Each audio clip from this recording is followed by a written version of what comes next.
Hello. So this is Rani from mega 9 TV. So అంటే casting అంతా కూడా heavy casting ఉంది అండ్ మీరు చెప్పారు ట్రైలర్ చూస్తే ఒక రకంగా ఉంది బట్ చాలా కామెడీ చేశామని. ఫస్ట్ ఈ స్టోరీ వచ్చినప్పుడు మీ ఫస్ట్ ఒపీనియన్ ఏంటి madam? No, my first thing was, మీకు అందరికీ తెలుసు నాకు క్యారెక్టరైజేషన్ వచ్చి నాకు చాలా ఇష్టము. సో దీంట్లో ఆ కామెడీ లైన్ వచ్చి నేను ఎప్పుడు చేయలేను. సో అట్లీస్ట్ తెలుగులో వచ్చి అలాంటి ఒక క్యారెక్టరైజేషన్ చేయలేదు. అందుకే నాకు ఫస్ట్ ఇంట్రెస్ట్ పడింది. అండ్ ఆఫ్ కోర్స్ యాక్షన్ అయితే ఆల్రెడీ రెగ్యులర్ ఉంది కాబట్టి, బట్ నాకు అయితే ఆ కామెడీ టోన్ నాకు చాలా నచ్చింది. So that's why. అండ్ అందరూ చెప్తున్నట్టుగానే వర్స్టైల్ యాక్ట్రెస్ మీరు. సో స్ట్రైట్ అవే మళ్ళీ తెలుగు ఫిల్మ్ ఫుల్ లెంత్లో ఎప్పుడు కనిపించబోతున్నారు? ఫుల్ లెంత్ కదా, ఆఫ్టర్ దిస్ ఫుల్ లెంత్ ఇది ఫస్ట్ చూడండి, దాని తర్వాత నెక్స్ట్ ఫుల్ లెంత్ చూపిస్తాం. ఆల్ ది బెస్ట్ అండి. లక్ష్మి గారు నమస్తే. పోలీస్ కంప్లైంట్ అంటే పోలీస్ వెళ్ళి కంప్లైంట్ చేస్తారు, ఎవరు కంప్లైంట్ చేస్తారు? పబ్లిక్గా మీ పోలీస్ వాళ్ళకి? వీళ్ళు దీంట్లో నేను యూనిఫామ్లో ఉన్నాను కదా. మీరు యూనిఫామ్లో ఉన్నారు, మీ డిపార్ట్మెంట్ మీరే కంప్లైంట్ చేస్తారా? నేను నా కంప్లైంట్ ఇచ్చేది రెండు కష్టమే, అది అట్లా కాదు. అంటే బయట వాళ్ళు ఇచ్చి కంప్లైంట్ ఇస్తారు, దానికి ఎందుకు ఆ పేరు పెట్టాలి మీ డైరెక్టర్ అడగండి. ఎందుకంటే నా చూస్తే యాక్టింగ్ మాత్రమే సంబంధము, టైటిల్ పేరు వచ్చి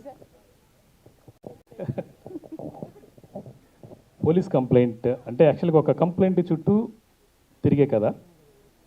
కాకపోతే ఒక కంప్లైంట్ వల్ల ఒక 52, అదే చెప్పాను కదా, 52 మంది ఆర్టిస్టులు ఎలా ఎఫెక్ట్ అయ్యారు, విన్ను అండ్ ఫెయిల్యూర్ ఎలా జరుగుతుందని దాని మీద మేడం ఎలాగ ఆడుకుంటుంది వాళ్ళతోటి అనేది ఉంటుంది అన్నమాట ఇందులో.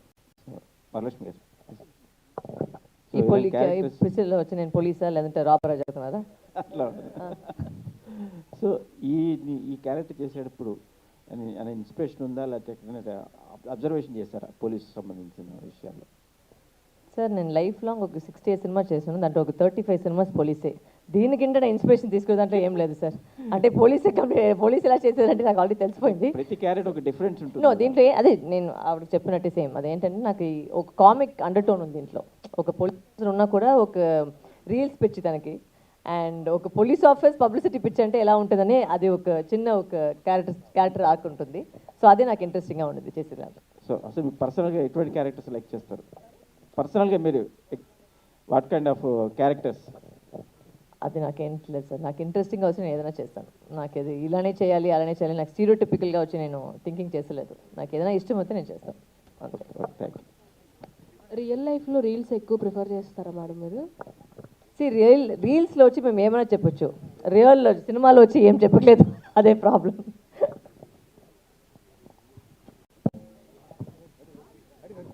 వరలక్ష్మి గారు, సో దీనిలో చూస్తే గ్రీన్ కలర్ శారీ హోమ్లీగా కనిపించారు, శారీ కట్టుకొని హోమ్లీగా కనిపించారు అండ్ పోలీస్గా కనిపించారు. దీంట్లో ఏమైనా డ్యూయల్ రోల్ ఏమైనా ఉంటుందా? డ్యూయల్ డ్రెస్ ఉందా సార్ నెక్స్ట్ సినిమాలో? దీంట్లోనా? ఉండొచ్చు, ఉండకపోవచ్చు, అది మీరు చూస్తేనే తెలిసిపెట్టచ్చు. సో సంజయ్ సార్, మీరు చూస్తే లాస్ట్ టైము ఆదిపర్వం లాంటి ఒక ఉమెన్ సెంట్రిక్ తీసుకున్నారు, మళ్ళీ దీనిలో కూడా చూస్తే కనుక సేమ్ వరలక్ష్మి శరత్ కుమార్ గారితో అంతా చేస్తున్నారు. సో ఎట్లా అనుకుంటున్నారు? అంటే ఇది మీకు బాగా వర్కౌట్ అవుతుందా, డబ్బులు వస్తాయని చెప్పి ఇలా ఇదే కంటిన్యూ? అలాగే లేదు, యాక్చువల్గా అందరూ డబ్బు కోసమే కదా పనిచేసేది. మీరు ఫ్రీగా పనిచేస్తారా? లేదు కదా, కంటిన్యూ సార్. అలాగే లేదు. కాకపోతే ఏంటంటే మాకు వరలక్ష్మి గారి హీరో, రీల్స్ వరలక్ష్మి అనే క్యారెక్టర్ హీరో. సో నాకు అండ్ ఆవిడ పర్ఫార్మెన్స్ మీకు అందరికి తెలిసిందే. సో డెఫినెట్గా అద్భుతంగా అండ్ కొత్తగా ఉంటుంది, డెఫినెట్గా కొత్తగా ఉంటుంది, రెగ్యులర్ ఫార్మాట్లో అయితే ఉండదు. కథ వినేటప్పుడే ఫస్ట్ సినాప్సిస్ పంపించినప్పుడు నేను పోలీస్ ఆఫీసర్ అనే పాత్ర చేయను అన్నారు, కథ విన్నాక 100% చేస్తానన్నారు. సో ఆ డిఫరెన్స్ ఉంటుంది, డెఫినెట్గా చూస్తే తెలుస్తుంది మీకు. దీనిలో కామెడీ టచ్ కూడా ఉంది, కొత్తగా ఉంటుంది. అంటే మిమ్మల్ని చూసే వరలక్ష్మి గారు విలనిజానికి మారు పేరులాగా ఉంటారు. నెగిటివ్ రోల్స్ ఎక్కువ మంచి కదా. సో అంటే చేయాలి కదా sir, we should be relevant కదా. వచ్చి మేము రెలవెన్స్ ఏం చేస్తాం అంటే వాటితో కంపేర్ చేసుకుంటే ఈ క్యారెక్టర్ దీంట్లో చేయడం ఇది విలనిజం చెప్పట్లేదు, అది విలన్ కూడా ఉండొచ్చు, ఉండకపోవచ్చు, అది ఏంటనే అవచ్చు. అంటే క్యారెక్టర్ పక్కన చూసి కామెడీ ఎలిమెంట్ ఉంటుంది. మీరు అది మైండ్ సెట్ అయిపోయింది మీకు, అంటే చేస్తే విలన్గానే చేస్తుందని మీకు మైండ్ సెట్ అయిపోయింది. But maybe that will break, maybe it will not break, we don't know. Only you see the movie will know. Telugu audience బాగా మిస్ అయిపోతున్నారు పెద్ద బ్యానర్స్ నుంచి. పెద్ద బ్యానర్స్ ఎందుకు పెద్ద బ్యాండ్ నుంచి చిన్న బ్యాండ్ చూడలేదా? అంటే పెద్ద బ్యానర్స్ అంటే మీ మ్యాక్సిమం మిమ్మల్ని తీసుకుంటూ ఉంటారు, మీతో బాలయ్య గారితో కానీ ఇట్లా కంపేర్ మంచి మంచి చేస్తుంటారు కదా. ఇది మంచి సినిమా కాదంటే మంచిదని నేను అనట్లేదు, అట్లా అనట్లేదు. మరి పెద్ద బ్యానర్స్ నుంచి అంటే ఎక్స్పెక్టేషన్ ఉన్నాయి కదా, నెక్స్ట్ ఏమైనా ఉన్నాయా అంటున్నాను. వచ్చేటప్పుడు చెప్తాను.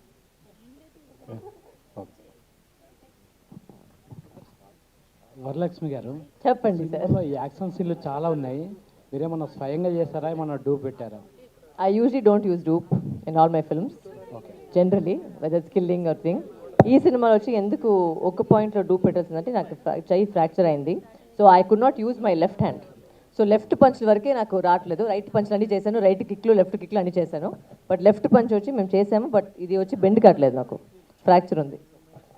అది కూడా ఫుల్గా కాదు, ఒకటి 2 షాట్లు మాత్రం. అది కూడా చాలా రిస్కీ అన్నప్పుడు మాత్రమే చేశారు. లేదంటే ఆ బ్యాండేజ్ తీసేసి యాక్ట్ చేసి షార్ట్ అయిపోయిన తర్వాత మళ్ళీ బ్యాండేజ్ పెట్టుకోవడం అన్నమాట. అలాంటి అంత కష్టపడ్డారు యాక్చువల్గా. గ్రేట్. సంజీవ్ గారు, సార్. సినిమాలో చాలా మంది సీనియర్ ఆర్టిస్టులు ఉన్నారు, దాదాపుగా 52 మంది ఉన్నారు. అవునండి. ఇది అంటే ఎందుకోసం అంతమందిని పెట్టుకున్నట్టు 52 మందిని? అంటే అలా కాదు, ప్రతి క్యారెక్టరు మనకేంటంటే కొత్త వాళ్ళతో కూడా సినిమాలు చేశాను నేను, చాలా కొత్త వాళ్ళని ఫ్రెష్ యాక్టర్స్తో చేశాను. కాకపోతే ఏంటంటే ఒక పాత్ర అంటే ఒక బ్రాహ్మణ కుటుంబం అన్నప్పుడు ఆ కుటుంబం గురించి ఒక ఎక్స్పెక్టేషన్, అంటే ఇప్పుడు ఉదాహరణకి సారిపల్లి సతీష్ గారు అక్కడే ఉన్నారు, ఆయన చూడంగానే ఆ ఫ్యామిలీ చూడంగానే ఒక డివైనిటీ, ఓకే ఈ ఫ్యామిలీ ద్వారా మనం ఏం చెప్పాలనుకున్నది అది చెప్పాలి అని ప్రతి ఒక్కరు చిన్న విషయం, అంటే ఒక సీను 2 సీన్ల కోసం కూడా సీనియర్స్ని ఆ సూట్ అవ్వాలని, ఆ క్యారెక్టర్ ఆ పాత్రలోకి వదకముందు జనాలు రాగానే ఆ సీన్ చూడగానే ఓ ఇలా జరగబోతుంది అనేది ముందు క్యారెక్టర్స్లోకి వెళ్ళాలి, క్యారెక్టర్స్ కనెక్ట్ అవ్వాలని చెప్పేసి మాత్రమే సీనియర్స్ని పెట్టాం. సో డెఫినెట్గా ఈ కథలో అంటే పోలీస్ కంప్లైంట్ కథకి ఎవరు యాప్ట్ అయితే వాళ్ళని ఒక సీన్ కోసం 2 సీన్ల కోసం లేకపోతే 10 సీన్ల కోసం కాదు, అందరు సీనియర్స్తో వర్క్ చేశాను. నిజంగా నా అదృష్టం ఈ సినిమా అంతమంది వర్క్ చేయటం. సంజీవ్ గారు, సార్, ఈ సినిమాలో నేటి సమాజానికి ఇచ్చేటటువంటి ప్రధాన సందేశం ఏంటి? అంటే యాక్చువల్గా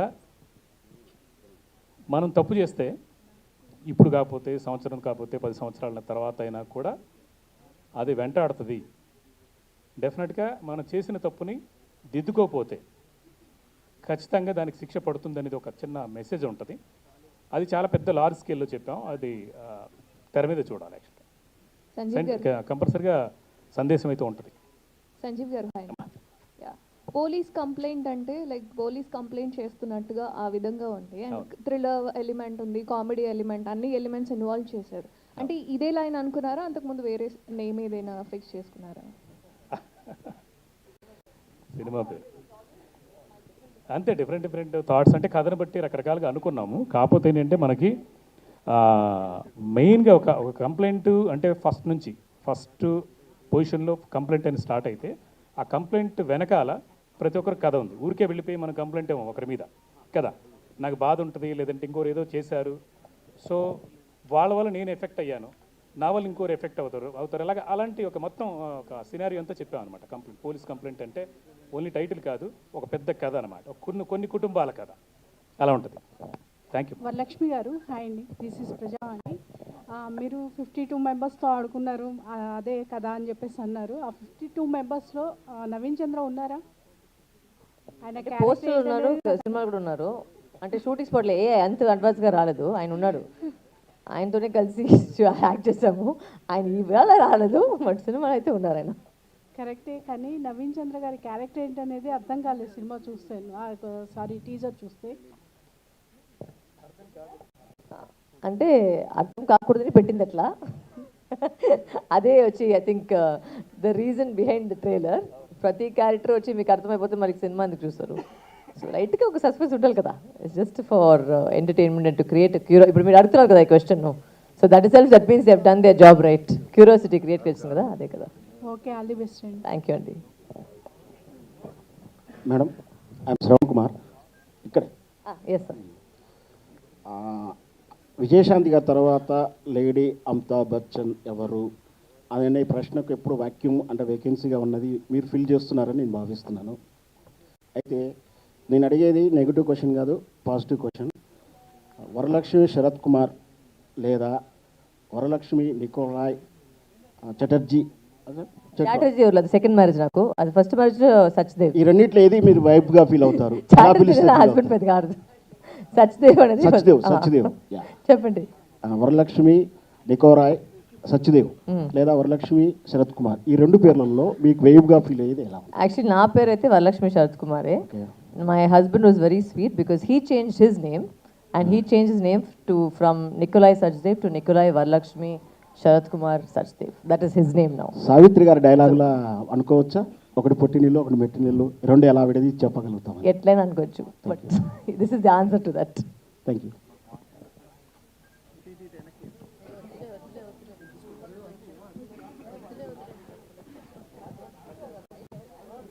సంజీవ్ కుమార్ సార్, ఇప్పుడు సినిమా తీస్తారు, కాస్టింగ్ కరెక్ట్గా ఉంటారు, కమర్షియల్ ఎలిమెంట్స్గా ఉపయోగించి ప్రొడ్యూసర్కి వచ్చే లాభాలు ఏంటి సినిమాలో? అంటే కథే ముఖ్యం అండి. ఫస్ట్ అయితే కథ ముఖ్యం. ఆ కథలో కంటే కథ నచ్చకపోతే వరలక్ష్మి గారు అయితే అసలు చేయరు. అండ్ 100%. అండ్ నవీన్ చంద్ర గారు కథ నచ్చకపోతే మీరు ₹1,00,00,000 ఇచ్చినా చేయనన్నారు. సో అలాంటి ఆర్టిస్టులు ఉన్నారు మనకి. ఇవ్వలేదు ₹1,00,00,000 ఇచ్చినా కూడా చెయ్యరు, 100% ఒప్పుకోరు. అలాంటి అంటే వరలక్ష్మి గారు అలాగే, నవీన్ చంద్ర గారు అలాగే, ఇద్దరిని కలిపి ఒక సినిమా చేయడం అనేది, ఒక కాంబినేషన్లో చేయడం అనేది చాలా అక్కడే సక్సెస్ అయ్యాం మేము. అది మాత్రం చాలా హ్యాపీగా. సంజయ్ లేదు అలా కాదు, వాళ్ళిద్దరితో పాటు 50 మంది ఉన్నారు ఇంకా. సంజీవ్ గారు హాయ్ అండి. Hi. So first of all teaser అది చాలా బాగుంది. అండ్ అసలు ఈ స్టోరీ ఎక్కడి నుంచి పుట్టింది? అసలు పోలీస్ కంప్లైంట్ పర్టికులర్గా ఈ స్టోరీనే తీసుకుందామని ఎందుకు అనిపించింది? ఏదైనా రియల్ స్టోరీని తీసుకుని ఏదైనా చేశారా, లేకపోతే ఫిక్షనల్ అయినా completely? Sorry, I have a flight to catch. Thank you guys.